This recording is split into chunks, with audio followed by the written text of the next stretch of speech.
Since 2011, we've started, the Yes movement began because we had the opportunity of the referendum, and it's gone off in all sorts of different shoots. You now have, I think, nearly 20 different campaigns. We're carrying most of the work here, and a lot of it's not just about the SNP; it's about Scotland's future, and it's not under anyone's control. How has that felt? You know, typically people think of political parties like to control the message and all the rest. Yeah. How does it feel to be part of that in the diverse ranges? Yeah, I have to say, so when the Yes campaign really started getting going and developed in the way that you've described, Chris, at the beginning I was kind of like, what's happening? I'm not in charge of organising this event.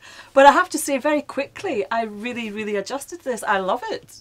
It's fantastic because it is bringing people of all different parties or none together, not just having a chat about this yes vote would be good, but actually out campaigning, wanting to be part of this amazing Yes movement, and I love it. I love the fact that things just happen and have got nothing to do with me having to organise or the SNP having to organise. They just happen. Obviously, SNP activists up and down the country are playing a blinder as well, but it is an organic Yes movement which absolutely befits the debate we're all engaged in about the future of Scotland. And was it something that was expected or planned, or is it something that's just taken I think off? it's just something that's happened, and I think everybody who's been working really, really hard in the last few years for a Yes vote has seen that and recognised that, and again really finds it a very, very welcome breath of fresh air into politics, and the energy that has been created in this campaign has to be harnessed and developed going forward, because it brings a life to politics, and that's what we want. Now, you mentioned earlier Compton Mackenzie. Now, for people who don't know, he's obviously the author of Whisky Galore, amongst other things. And he's a founding member of the SNP. Am I right in saying? I believe so.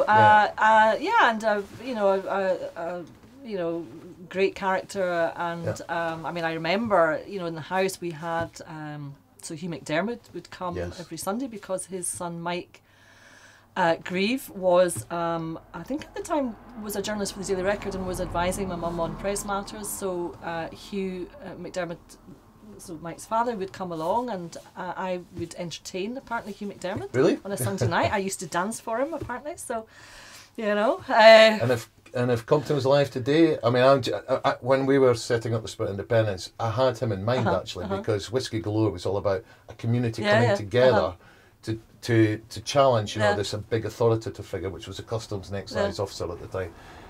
Do you feel that this movement really would have been in his honour in some respect, because people are really making networks and knitting together to move Scotland forward? We know that, but do you think this is the kind of thing he would envisage? Would he have been excited by it? I'm sure that he and many of his ilk would absolutely have loved this, and but it is, I think, very much reflects the spirit of people who live in Scotland, wherever they come from. If they choose Scotland as their home, there's a spirit of wanting to be dynamic and do things, and I think this campaign has unlocked that in a lot of communities where that is what people would like to do, and this has helped unlock this energy and has brought people along who have never, ever before been involved in any political campaign whatsoever, but this is inspiring them to have their say and try to make their mark in this campaign, and it's fantastic. I'm loving it, I'm so excited. It is very much, I was speaking to a colleague last week, very much an emotional roller coaster, because some days you're like, this is happening,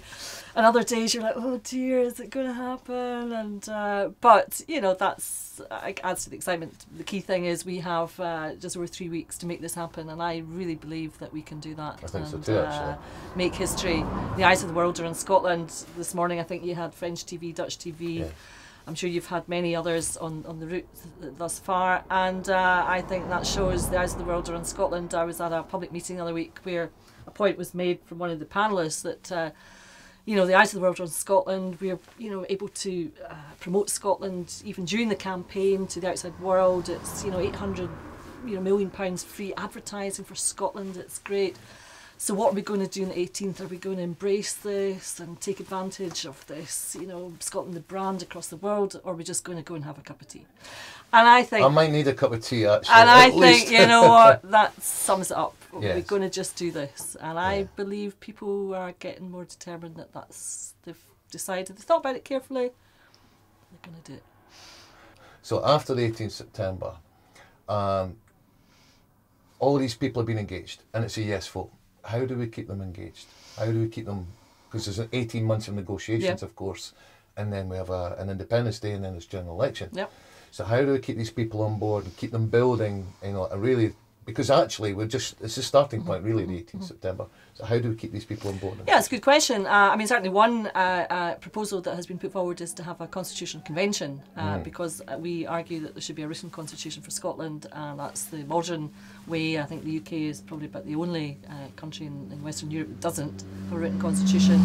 That brings various advantages in terms of enshrining rights of the individual citizen, and there would be many ways to involve you know, people across Scotland and all communities in that process. So that's one example of what we could do to start to harness this tremendous energy that has been unleashed in the independence campaign. And yeah, and for me, on the night I will be, I think, at the count in Fife on the 18th, and we will know, it's an overnight count by the 19th, what's happening. And for me, I want to make sure that I have at least the energy to drive through and see my mother, who will be obviously watching the events very closely. And she's staying in near Bridge of Weir, and she said, of course, famously in 1967 at the Hamilton by-election when she won, "Stop the world, Scotland wants to get on." And I believe that we are very close to getting back on the world. And yeah. Great. We're both getting very emotional. I know. It's so important what you said, and that, you know, it's fantastic to hear that. Great. Listen, thank you very much. No, thank you, Chris. That's great. So, and good luck with the rest of your journey. Yeah, great. Fantastic. Make me emotional now as well, because it's, of course, such a... I remember that line, iconic, just when you brought it. Yeah. From Dundee across the open and right down the Port of Leith, they're going to ask the people, is independence best? I'm thinking bonnie Scotland, but the answer could be yeah.